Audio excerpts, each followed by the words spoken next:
Mən baxım, belə proseslər belə siz necədir? Biz axı özümüzdə belə deyək də bir varlığıq da, yəni okey, yəni təbiət əsasında formalaşır da bizim hərəkətlərimiz.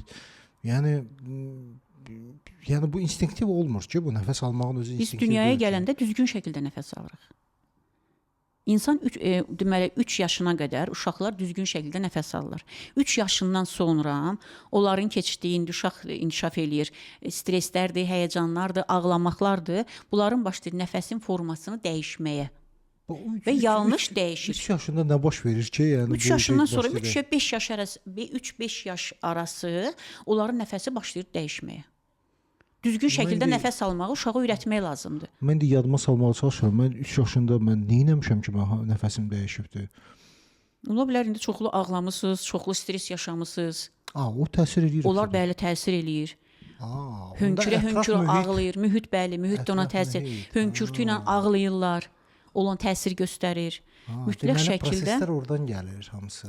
Proseslər oradan gəlir. Ümumiyyətlə uşaqları elə kiçik vaxtından elə gimnastikaya, hərəkətlərə versələr, yəni onları hərəkət elətdirsələr, idmanla uşaqları məşğul elətdirsələr, orada özləri də idman eləyə-eləyə uşaq körpə yaşından nəfəsini də düzgün şəkildə idarə eləyir.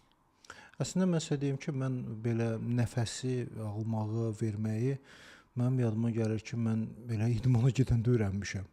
Mən orada bildim ki, nəfəsi... Əgər düzgün şəkildə orada bəli... Nəfəsi burundan al, Nəfəsi bəli. Burnumdan niyə alıram nəfəsi?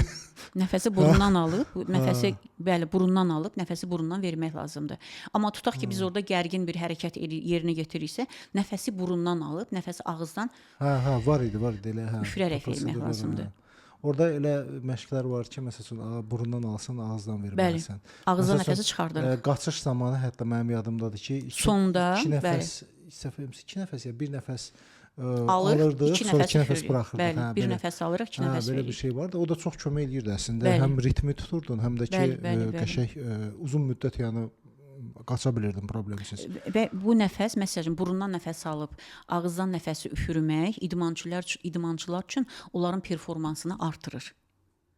Və tutaq ki, yarışdan öncə idmançı, məsələn, yarışa hazırlaşır və o dərindən nəfəs alır, qarnı önə doğru genişləndirsin, nəfəsi üfürərək versin, qarnı çəksin içəri.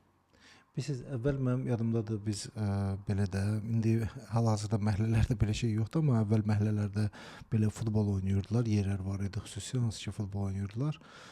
Biz orada oynayanda yadımdadır ki, mən həddindən artıq tez yorulurdum. Məsələn, tuta bilmirdim, gördüm uşaqlar, məsələn, bütün bu oynayırlar, mən tez yoruluram, sıradan çıxıram, başa düşmürdüm nəyə görə. Sonra bir-iki dəfə oynayandan sonra özü də aşağı hissədə mənə də hissəmdə ağrılar başlayırdı yaranmağa. Düzgün nəfəs almamışsa heç vaxt. Ağrılar yaranırdı. Sonra orada uşaqlardan öyrəndən sonra ki, yox, sən ağızla nəfəs alsan, çox oynaya bilməyəcəksən. Buruna keç. Mən də prosto fikirləşməyə çalışıyorum, mən necə nəfəs alım burnumdan? Qaça-qaça burunla nəfəs almaq olar. Yəni elə bir təsəvvür yaranırdı.